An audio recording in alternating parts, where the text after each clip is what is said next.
Hello friends, study with BS classes में आपका बहुत बहुत स्वागत है। आज हम पर्यावरण पारिस्थितिकी का अध्ययन करेंगे। ठीक है, तो स्टार्ट करते हैं।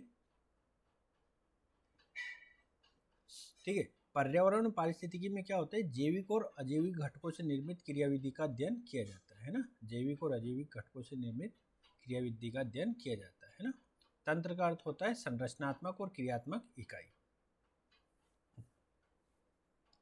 ये एक पूरा जैविक स्पेक्ट्रम दिखाया गया है। इसमें जैविक घटक, जीन, कोशिका, अंग, जीव, जनसंख्या और जैविक समुदाय के बारे में बताया गया है ना। तंत्र, आनुवंशिक तंत्र, कोशिका तंत्र, अंग तंत्र, जैविक तंत्र, जनसंख्या तंत्र और सबसे अंत में आएगा पारितंत्र।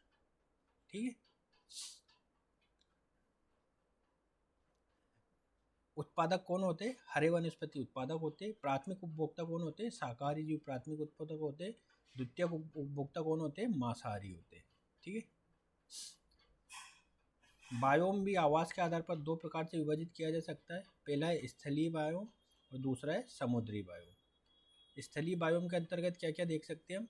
टेगा बायोम है ना, वन सवाना बायोम, स्टेपी बायोम, समुद्री बायोम, मरुस्थलीय बायोम और टुंड्रा बायोम। ठीक है, अब हम देखेंगे इसका विस्तार पूर्वक वर्णन जैवमंडल का। ओडम एक वैज्ञानिक थे। ओडम के अनुसार जैविक और अजैविक घटकों के अंतर संबंधों से निर्मित तंत्र का विकास 6 स्तरों पर होता है, जिसमें एक पारिस्थितिकी तंत्र है। जैविक समुदाय और अजैविक घटकों के अंतर संबंधों से निर्मित संरचनात्मक और क्रियात्मक इकाई को पारिस्थितिकी तंत्र कहते हैं। संगठन और संरचना की दृष्टि से सभी पारिस्थितिकी तंत्र एक समान होते हैं, केवल प्रजातीय स्तर पर ये एक दूसरे से भिन्न होते हैं। पारिस्थितिकीय तंत्र के समूह को बायोम कहते हैं, जिसे आवास के आधार पर स्थलीय और समुद्री बायोम में सीमांकित किया गया है। चूंकि उत्पादक स्तर पर हरे वनस्पति पारिस्थितिकीय तंत्र के सर्वाधिक महत्वपूर्ण घटक होते हैं, इसलिए स्थलीय बायोम की पहचान प्राकृतिक वनस्पति से संबंधित विशेषताओं के आधार पर वन, सवाना, स्टेपी, टेगा, मरुस्थलीय व टुंड्रा बायोम के रूप में किया जाता है। प्राकृतिक वनस्पति को प्रभावित करने वाले कारकों में जलवायु सर्वाधिक महत्वपूर्ण कारक है। चूंकि जलवायु प्रदेश का सीमांकन अक्षांशीय विस्तार के आधार पर किया जाता है, इसलिए बायोम को जैविक कटिबंध भी कहते हैं। बायोम के समूह को जैवमंडल कहते हैं, जो स्थलमंडल, जलमंडल, वायुमंडल और जैविक समुदाय के अंतर संबंधों से निर्मित बृहद और जटिल पारिस्थितिकीय तंत्र होता है।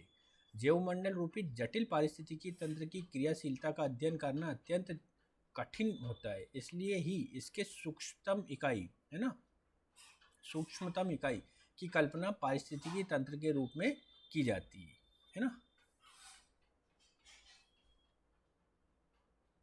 ये अब हम देखेंगे, ये जो मैंने लिखा है इसको हम थ्योरी में मैं बताऊंगा।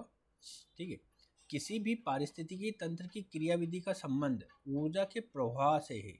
पारिस्थितिकी तंत्र की उत्पादकता ऊर्जा की उत्पादकता के साथ ऊर्जा के प्रभाव को निर्धारित करता है।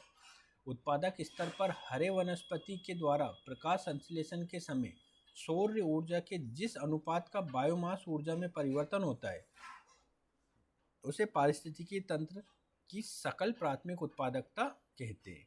हरे वनस्पति के द्वारा मेटाबॉलिज्म या उपापचय क्रियाओं के समय कार्बनिक पदार्थ के रूप में केवल ऊर्जा का संचय ही नहीं बल्कि उपयोग भी किया जाता है। इसलिए ही उत्पादक स्तर पर उपापचय क्रियाओं के लिए उपयोग की जाने वाली ऊर्जा के बाद जो शेष ऊर्जा प्राथमिक उपभोक्ता के स्तर पर शाकाहारियों को प्राप्त होता है, उसे शुद्ध प्राथमिक उत्पादकता कहते हैं। इसी प्रकार प्राथमिक उपभोक्ता के स्तर पर उपापचय क्रियाओं के बाद उपयोग की जाने के बाद शेष ऊर्जा द्वितीयक उपभोक्ता स्तर पर मांसाहारियों को प्राप्त होती है, उसे द्वितीयक उत्पादकता कहते हैं। इस प्रकार सभी पारिस्थितिकी तंत्र में प्रत्येक पोषण स्तर पर केवल कार्बनिक पदार्थ के रूप में ऊर्जा का संचय ही नहीं बल्कि उपयोग भी किया जाता है, जिसके कारण ही प्रथम पोषण स्तर से उच्च पोषण स्तर की ओर ऊर्जा की यूनिडायरेक्शनल फ्लो, है ना, कौन सी, यूनिडायरेक्शनल फ्लो के अंतर्गत ऊर्जा की उपलब्धता कम होती है। यही कारण है कि उच्च पोषण स्तर के जीवों को निम्न पोषण स्तर के जीवों की अपेक्षा कम ऊर्जा की प्राप्ति होती है ना, कम ऊर्जा की प्राप्ति होती है। अब हम देखेंगे भूजैव रासायनिक चक्र, है ना, इसके अंतर्गत भूजैव संचयन, है ना, और जियो मैग्निफिकेशन, जियो अक्लूमेशन, है ना, जैव आवर्धन, ये क्या होता है इसके बारे में जानेंगे। स्थल मंडल, जल मंडल, वायुमंडल और जैविक समुदाय के मध्य पदार्थों का ठोस, तरल और गैसीय अवस्था में चक्रीय प्रभाव को भूजैव रासायनिक चक्र कहते हैं। प्रत्येक पोषण स्तर पर भूजैव संचयन की प्रक्रिया के द्वारा कार्बनिक पदार्थ के साथ प्रदूषकों का भी संचयन होता है। क्योंकि उपापचयी क्रियाओं के समय कार्बनिक पदार्थों का विघटन हो जाता है, इसलिए खाद्य श्रृंखला में प्रदूषक के प्रवेश करने पर संचयन की प्रक्रिया के समय विघटन या रासायनिक संरचना में परिवर्तन नहीं होने के कारण प्रदूषक की मात्रा में वृद्धि होती रहती है, जिसे भूजैव आवर्धन कहते हैं, है ना, क्या कहते हैं, भूजैव आवर्धन भी कहते हैं। सभी पारिस्थितिकी तंत्र में प्रत्येक पोषण स्तर पर ऊर्जा का उपयोग किए जाने के कारण उच्च पोषण स्तर के मांसाहारियों को कम ऊर्जा की प्राप्ति होती है, जबकि उनकी क्रियाशीलता अधिक होने के कारण उन्हें ऊर्जा की अधिक आवश्यकता होती है। ऊर्जा की आवश्यकताओं की पूर्ति के लिए मांसाहारियों के द्वारा कार्बनिक पदार्थ का अधिक मात्रा में संचयन किए जाने के कारण खाद्य श्रृंखला में प्रदूषक के प्रवेश करने पर भूजैव आवर्धन के कारण मांसाहारियों के स्वास्थ्य पर प्रतिकूल प्रभाव पड़ता है, जो पारिस्थितिकीय तंत्र के असंतुलित होने का एक प्रमुख या महत्वपूर्ण कारण भी है। इस प्रकार पारिस्थितिकीय नियम के अनुसार जहाँ पारिस्थितिकीय तंत्र में ऊर्जा और पदार्थ के प्रभाव के कारण तंत्र की क्रियाशीलता बनी रहती है, वहीं जब कभी भी बाह्य कारकों के प्रभाव से पारिस्थितिकीय तंत्र में अवांछनीय परिवर्तन होता है, तब पारिस्थितिकीय तंत्र के असंतुलित होने पर न केवल पर्यावरण का निम्नीकरण होता है, बल्कि जैव विविधता का भी ह्रास होता है। अब हम देखेंगे आवास और निकेत और इससे आगे की चीज़ें। आवास क्या होता है, फिजिकल स्पेस होता है, और निकेत क्या होता है, फंक्शनल स्पेस होता है, क्रियात्मक स्पेस। आवास का तात्पर्य संबंध एक ऐसे प्राकृतिक प्रदेश से है जहाँ पारिस्थितिकीय तंत्र का विकास होता है। किसी भी आवास में एक से अधिक निकेत होते हैं। किसी भी निकेत में एक से अधिक प्रजाति नहीं रह सकती। प्रजातियों की संख्या एक से अधिक होने पर प्रतिस्पर्धा की स्थिति उत्पन्न होती है। जो प्रजाति अधिक सक्षम होती है वो अन्य प्रजातियों को स्थापित कर देता है। निकेत का संबंध एक ऐसे क्रियात्मक क्षेत्र से है जहाँ कोई भी विशिष्ट प्रजाति अपने अस्तित्व को बनाए रखने के लिए वातावरण के जैविक और अजैविक घटकों के साथ अंतरक्रिया करता है ना, अंतरक्रिया करता है ना। सभी पारिस्थितिकी तंत्र में एक कीस्टोन प्रजाति होती है। कौन सी होती है, कीस्टोन प्रजाति होता है जो तंत्र की क्रियाशीलता को निर्धारित करता है। उत्पादक स्तर पर हरे वनस्पति के आने के पहले तक अपघटक कीस्टोन प्रजाति होता है ना। कौन होता है, अपघटक। इसके पहले मतलब क्या होता है, अपघटक कीस्टोन प्रजाति होता है जो कार्बनिक पदार्थ का विघटन कर अन्य जीव जंतुओं को पोषक तत्व उपलब्ध कराता है। लेकिन जैसे ही हरे वनस्पति का आगमन होता है तब वे प्रकाश संश्लेषण के द्वारा सौर ऊर्जा को बायोमास ऊर्जा में परिवर्तित कर प्रत्यक्ष या अप्रत्यक्ष रूप से न केवल अन्य जीव जंतुओं को पोषक तत्व उपलब्ध कराते हैं, बल्कि पारिस्थितिकी तंत्र की क्रियाशीलता को निर्धारित करने में भी महत्वपूर्ण भूमिका निभाते हैं। प्रतिकूल पर्यावरणीय दशा के उत्पन्न होने पर जब किसी विशिष्ट प्रजाति की संख्या में कमी आने पर जब वे संवेदनशील या संकटग्रस्त प्रजाति में परिवर्तित हो जाते हैं तब उन्हें कीस्टोन प्रजाति मानते हुए पारिस्थितिकी तंत्र की क्रियाशीलता को बनाए रखने के लिए उनका विशेष रूप से संरक्षण किया जाता है ना। अब हम देखेंगे जीवीय अनुक्रमण, बायोटिक सक्सेशन, है ना, ठीक है। इसके अंतर्गत प्राथमिक जीवी अनुक्रमण और द्वितीयक जीवी अनुक्रमण, है ना, इसको विस्तार पूर्वक देखेंगे। है ना। इसके अंतर्गत क्रमक भी आता है, शीयर आता है जिसके अंतर्गत लिथोशियर, हाइड्रोशियर, जीरोशियर, है ना, और साइमोशियर, है ना, बालू का स्तूप इसके अंतर्गत आता है। सीरोशियर के अंतर्गत मरुस्थलीय क्षेत्र आता है, हाइड्रोशियर के अंतर्गत जल भराव वाला क्षेत्र आता है, और लिथोशियर के अंतर्गत चट्टानें वगैरह आती है। जीवी अनुक्रमण पारिस्थितिकी तंत्र के विकास से संबंधित एक ऐसी अनुत्क्रमणीय सतत प्रक्रिया है जिसमें भाग लेने वाले जैविक समुदाय को क्रमक कहते हैं। जब किसी नवनिर्मित सतह पर पारिस्थितिकी तंत्र का विकास होता है तब वहां होने वाली प्रक्रिया को प्राथमिक जीवी अनुक्रमण कहते हैं। जब किसी पूर्व निर्मित पारिस्थितिकी तंत्र के असंतुलित होने पर द्वितीयक जीवी अनुक्रमण की प्रक्रिया प्रारंभ होती है। तब इस प्रक्रिया के अंतर्गत सर्वप्रथम न्यूडेशन के द्वारा पारिस्थितिकी तंत्र वनस्पति विहीन सतह में परिवर्तित होता है, जिससे अन्य क्षेत्रों में रहने वाले प्रजातियों का अतिक्रमण के बाद प्रतिस्पर्धा की स्थिति उत्पन्न होती है। जो प्रजाति अधिक सक्षम होती है वे अन्य प्रजातियों को प्रतिस्थापित कर स्वयं को स्थापित करने के लिए प्रजनन के द्वारा अपनी संख्या में वृद्धि करते हैं। ये प्रक्रिया उस समय तक चलती रहती है जब तक चरम समुदाय का आगमन नहीं हो जाता है। इस प्रकार के समुदाय प्राकृतिक वातावरण के साथ अनुकूलन कर न केवल अपने अस्तित्व को बनाए रखने में सक्षम होते हैं बल्कि प्राकृतिक पर्यावरण के साथ जैव विविधता का भी संरक्षण करते हैं। अब देखते हैं हम पारिस्थितिकी तंत्र की उत्पादकता, है ना। इसके अंतर्गत देखेंगे अर्थ, प्रकार, निर्धारित करने वाले कारक, उत्पादकता के आधार पर पारिस्थितिकी तंत्र का वर्गीकरण और निष्कर्ष। ठीक है, उत्पादकता के आधार पर वर्गीकरण। औसत से अधिक उत्पादकता वाले क्षेत्र, इसके अंतर्गत आते हैं वन आच्छादित क्षेत्र, समुद्री पारितंत्र, गहन कृषि क्षेत्र। औसत से कम उत्पादकता वाले क्षेत्र कौन कौन से होंगे? हिम आच्छादित क्षेत्र, मरुस्थलीय क्षेत्र और बंजर भूमि। किसी भी पारिस्थितिकी तंत्र में उत्पादक स्तर एक निश्चित समय के अंतर्गत प्रकाश संश्लेषण के द्वारा इकाई क्षेत्र में सौर ऊर्जा के जिस अनुपात का बायोमास ऊर्जा में संचयन होता है उसे पारिस्थितिकी तंत्र की सकल प्राथमिक उत्पादकता कहते हैं।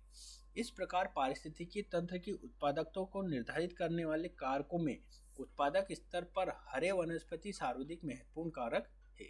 चूंकि हरे वनस्पति की उत्पादकता का प्रत्यक्ष संबंध प्रकाश संश्लेषण की प्रक्रिया से, इसलिए निम्न अक्षांश से उच्च अक्षांशों की ओर या मैदानी प्रदेश से पर्वतीय क्षेत्रों की ओर जाने के कारण तापमान में आने वाली कमी के कारण प्रकाश संश्लेषण का दर कम होने से वनस्पतियों की सघनता में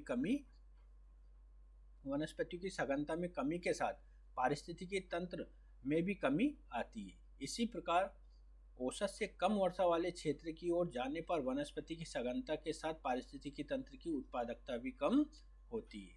पारिस्थितिकी तंत्र की उत्पादकता में स्थानिक विविधता के आधार पर पारिस्थितिकी तंत्र औसत से अधिक उत्पादकता वाले क्षेत्रों के अंतर्गत वनाच्छादित भूमि, समुद्री पारिस्थितिकी तंत्र, गहन कृषि प्रदेश आते हैं। वहीं औसत से कम उत्पादकता क्षेत्र वाले क्षेत्र के अंतर्गत हिमाच्छादित सतह, मरुस्थलीय प्रदेश और बंजर भूमि के सम्मिलित किया जाता है। क्योंकि किसी भी क्षेत्र में वर्ष भर मौसम एक समान नहीं रहता है, इसलिए ही पारिस्थितिकी तंत्र की उत्पादकता में केवल स्थानिक ही नहीं बल्कि कालिक परिवर्तन भी होता है। अर्थात किसी भी पारिस्थितिकी तंत्र की उत्पादकता वर्ष पर एक समान नहीं होती, है ना। अब हम देखते हैं नेक्स्ट हमारा, किसी भी पारिस्थितिकी तंत्र में उत्पादक और उपभोक्ताओं से निर्मित खाद्य श्रृंखला जब जटिल होने के कारण खाद्य जाल में परिवर्तित हो जाता है तब पारिस्थितिकी तंत्र की उत्पादकता में वृद्धि होने के साथ विभिन्न प्रजातियों के द्वारा अपने अस्तित्व को बनाए रखना आसान हो जाता है। यही कारण है कि जैव विविधता का खाद्य श्रृंखला की जटिलता से सीधा संबंध होता है। यदि मानव समुदाय शाकाहारी भोजन को प्राथमिकता देगा तब ऐसी स्थिति में विभिन्न प्रकार के फलों, सब्जियों और फसलों के उत्पादन के लिए भूमि का उपयोग किए जाने पर कृषि के क्षेत्र में जैव विविधता पर अनुकूल प्रभाव पड़ेगा। वहीं जब किसी प्राकृतिक पारिस्थितिकी तंत्र में शाकाहारी जानवरों की संख्या में वृद्धि होगी तब वनस्पति की सघनता में कमी आने के कारण जैव विविधता का ह्रास होगा। अब हम देखेंगे इकोलॉजिकल पिरामिड, है ना।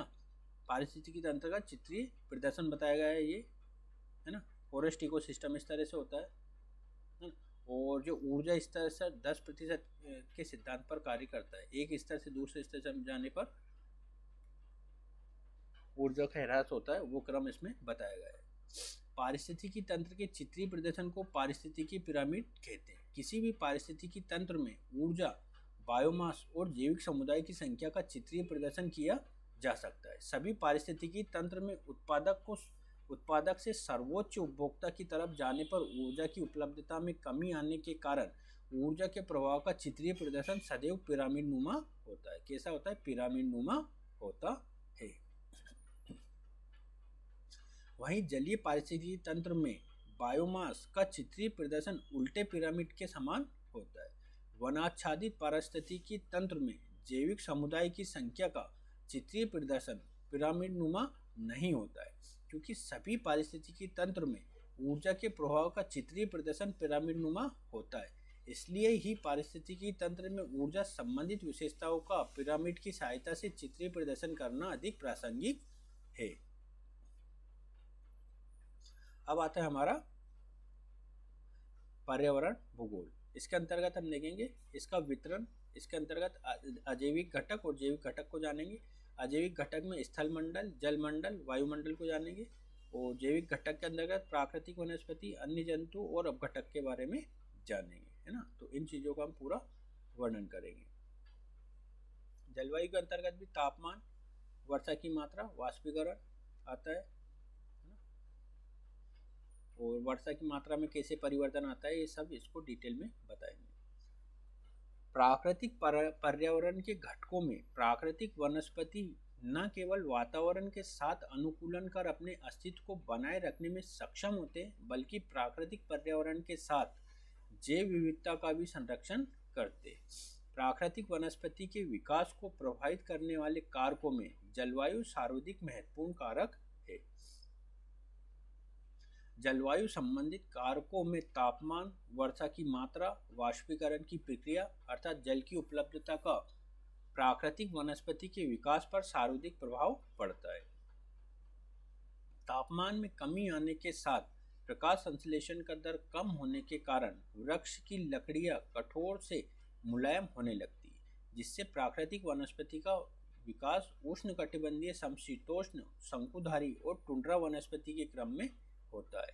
वहीं वर्षा की मात्रा में कमी आने पर वनस्पति की सघनता, जैव भार या बायोमास और जैव विविधता में कमी आती है, जिससे प्राकृतिक वनस्पति का विकास वन, सवाना, स्टेपी और मरुस्थलीय वनस्पति के क्रम में होता है। निम्न अक्षांश से उच्च अक्षांश की ओर, मैदानी प्रदेश से पर्वतीय क्षेत्र की ओर जाने पर तापमान में कमी आने के साथ वर्षा की मात्रा में कमी आने के कारण ही वनस्पति की सघनता और जैव विविधता में कमी आती है, जिससे उच्च अक्षांशीय प्रदेश और ऊंचे पर्वतीय क्षेत्र के शंकुधारी वन की सघनता और जैव विविधता अन्य किसी भी प्रकार के वन से कम होती है। अन्य प्रकार के वनों से कम होती है ना। अब ये जलवायु प्रदेश के बारे में हम जानेंगे, है ना। ये जलवायु प्रदेश है पूरे, ठीक है। 0 से 10 डिग्री नॉर्थ साउथ के बीच क्या होता है ना। औसत वार्षिक तापमान 18 डिग्री सेल्सियस से कम के लगभग होता है या उससे ज़्यादा होता है ना। और वार्षिक वर्षा 200 सेंटीमीटर से अधिक होती है। इसे हम बोलते हैं विषुवतरेखीय वन या सदाबहार वन, वर्षा वन इसको भी कहते हैं, है ना।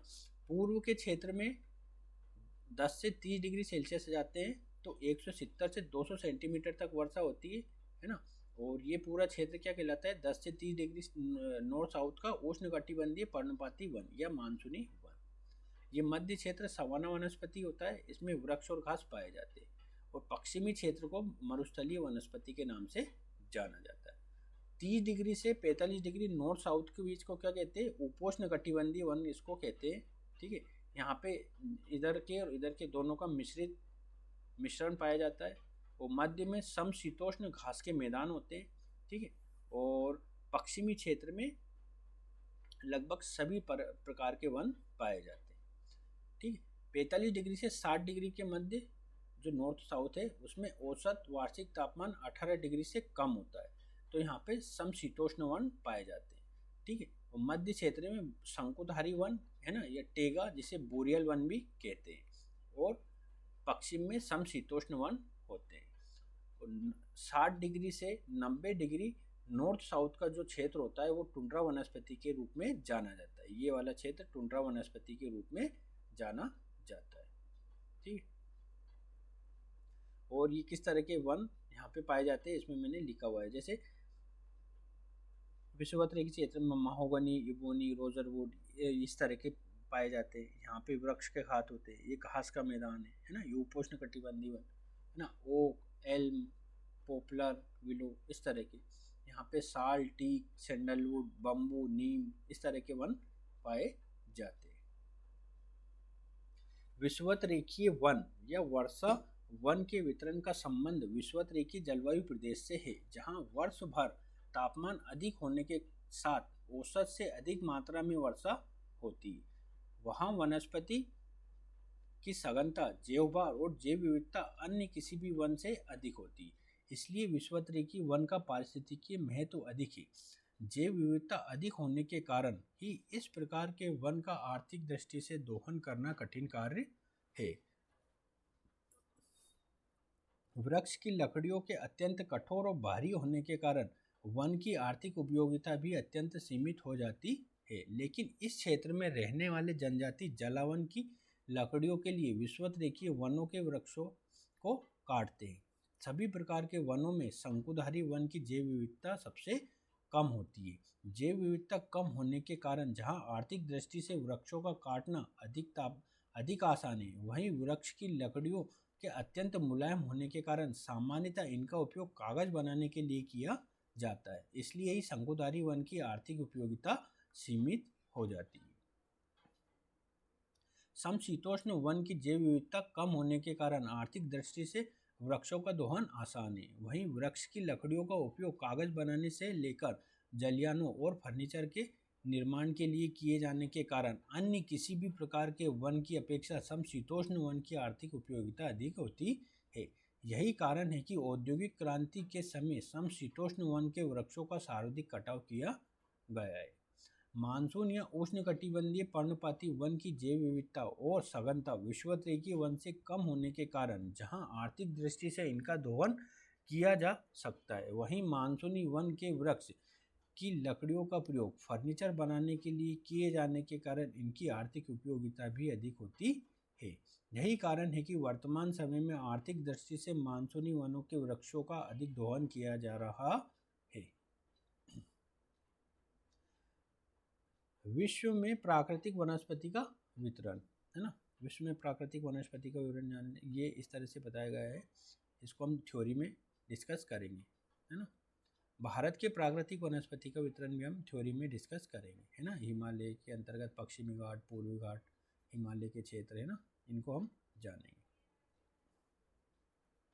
भारत के वृहद भौगोलिक विस्तार के साथ मानसूनी जलवायु और उच्चावच संबंधी विशेषताओं में विभिन्नता या विविधता के कारण प्राकृतिक वनस्पति के वितरण में केवल क्षैतिज ही नहीं बल्कि ऊर्ध्वाधर तल पर भी स्थानीय विभिन्नता देखने को मिलती है।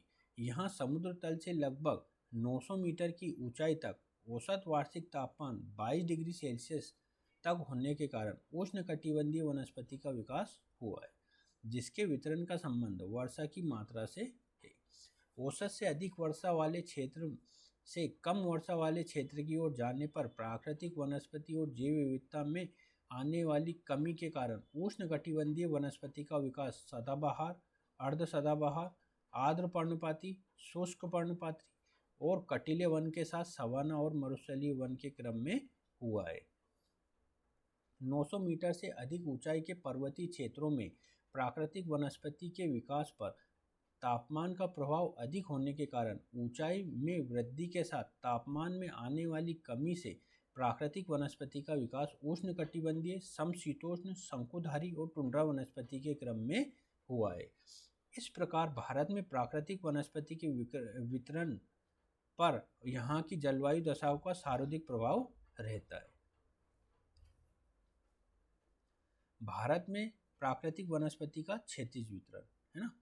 वर्षा की मात्रा उष्णकटिबंधीय वनस्पति के प्रकार और इनकी विशेषताओं को हम क्रमबद्ध रूप से जानेंगे। अगर 25 सेंटीमीटर 250 सेंटीमीटर या इससे अधिक की वर्षा होती है तो वो वन कौन से कहलाएंगे? सदाबहार वन। यहाँ किस तरह के वृक्ष पाए जाएंगे? महोगनी, इबोनी टाइप के वन पाए जाएंगे। 200 से 250 सेंटीमीटर की मध्य वर्षा होती है तो वो कौन से वन कहलाएंगे? अर्ध सदाबहार वन, है ना। यहाँ पे मिश्रित वन पाए जाएंगे। अगर 100 से 200 सेंटीमीटर की मध्य वर्षा हो रही है तो वो क्या कहलाएंगे? मानसूनी वन कहलाएंगे। इसके भी दो सब डिविजन्स होते हैं।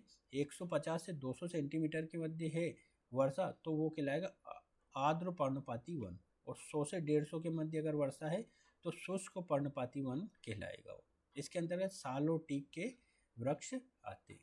60 डिग्री सेल्सियस से 100 डिग्री है, 60 डिग्री से 60 से 100 सेंटीमीटर तक अगर वर्षा हो रही है तो वो क्या कहलाएगा? कटीले वन कहलाएगा।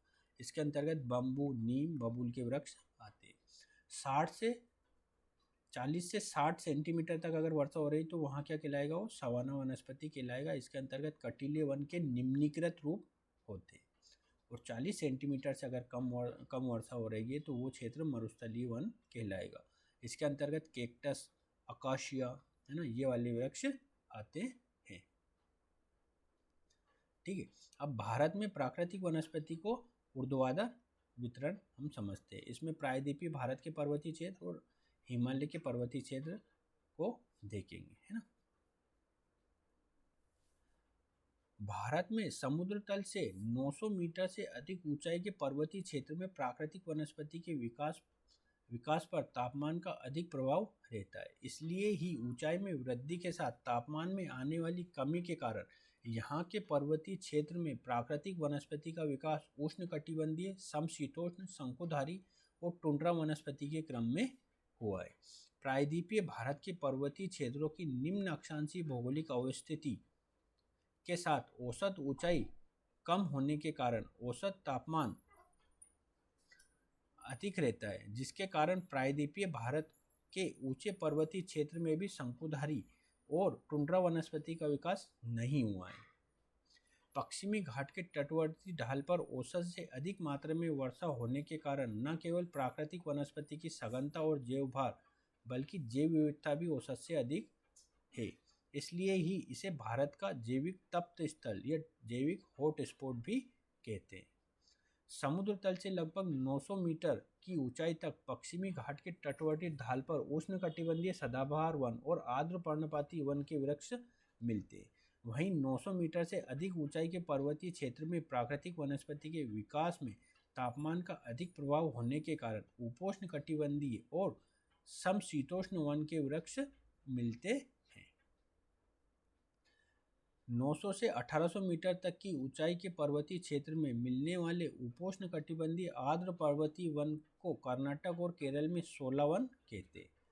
इस वन की सघनता और जैव विविधता 1800 मीटर से अधिक ऊंचाई के पर्वतीय क्षेत्र में मिलने वाले समशीतोष्ण आर्द्र पर्वतीय वन से अधिक होती है। हिमालय की प्राकृतिक वनस्पति को हम देखेंगे। इसके अंतर्गत पश्चिमी हिमालय और पूर्वी हिमालय को जानेंगे। ठीक है, ये इसका पूरा डिटेल में दिया गया है कहाँ पे हिमाचली सतह आती है। इसमें शंकुधारी वन कम मिलने लगते हैं, समशीतोष्ण वन कम मिलते हैं, है ना। उपोष्ण कटिबंधीय आर्द्र पर्वतीय वन कितनी ऊंचाई पर जाने पर मिलते हैं, ना। तो दोनों का ये तुलनात्मक रूप से बताया गया है।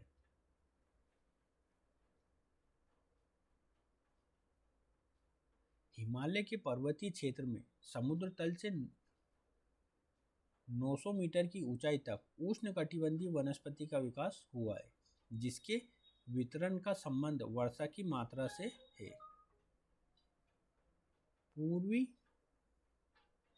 पूर्वी से पश्चिमी हिमालय की ओर जाने पर वर्षा की मात्रा में आने वाली कमी के कारण उष्णकटिबंधीय वनस्पति का विकास सदाबहार वन से लेकर कटीले वन तथा सवाना वनस्पति तक हुआ है। पश्चिमी वनस्पति की अपेक्षा पूर्वी हिमालय की निम्न अक्षांशीय भौगोलिक अवस्थिति के साथ औसत ऊंचाई कम होने के कारण जहां औसत तापमान अधिक रहता है, वहीं समुद्र से निकटता होने के कारण औसत से अधिक मात्रा में वर्षा होती है, जिसके कारण ही पश्चिमी हिमालय की अपेक्षा पूर्वी हिमालय के पर्वतीय क्षेत्र में प्राकृतिक वनस्पति की सघनता और जैव विविधता अधिक है। 900 मीटर से अधिक ऊंचाई के पर्वतीय क्षेत्र में प्राकृतिक वनस्पति के विकास पर तापमान का अधिक प्रभाव पड़ने के कारण ऊंचाई में वृद्धि के साथ तापमान में आने वाली कमी से हिमालय के पर्वतीय क्षेत्र में प्राकृतिक वनस्पति का विकास उष्णकटिबंधीय, समशीतोष्ण, शंकुधारी और टुंड्रा वनस्पति के क्रम में हुआ है। पश्चिमी हिमालय की अपेक्षा पूर्वी हिमालय का औसत तापमान अधिक होने के कारण किसी भी प्रकार की प्राकृतिक वनस्पति का अधिक ऊंचाई तक विस्तार है। वहीं पश्चिमी हिमालय के पर्वतीय क्षेत्र में शंकुधारी और टुंड्रा वनस्पति कम ऊंचाई से ही मिलने लगती है, लेकिन 4000 मीटर से अधिक ऊंचाई के पर्वतीय क्षेत्र में अत्यंत कम तापमान होने के कारण टुंड्रा वनस्पति का भी विकास नहीं हो पाता है। ठीक है, अब मृदा वाले जो पोर्शन है उसको हम अगले वाले वीडियो में देखेंगे। तो आज का वीडियो यहीं समाप्त करते हैं। वीडियो देखने के लिए बहुत बहुत धन्यवाद। इसकी मैं PDF अपलोड कर दूंगा, तो वो आप PDF डिस्क्रिप्शन बॉक्स से डाउनलोड करके पढ़ सकते हैं। मैंने UPSC के सारे जो मेरे नोट्स हैं वो अलग अलग प्लेलिस्ट के बना के अपलोड कर रखे हैं, तो आप जो संबंधित प्लेलिस्ट से उसमें जाके नोट्स डाउनलोड कर सकते हैं। जैसे इंडियन पॉलिटी के पॉलिटी सेक्शन से, इकोनॉमी सेक्शन से, है ना, जियोग्राफी के जियोग्राफी सेक्शन से, साइंस टेक के साइंस टेक सेक्शन से, है ना, जो भी रहेंगे मैं अपलोड करता रहूँगा। तो वीडियो देखने के लिए बहुत बहुत धन्यवाद।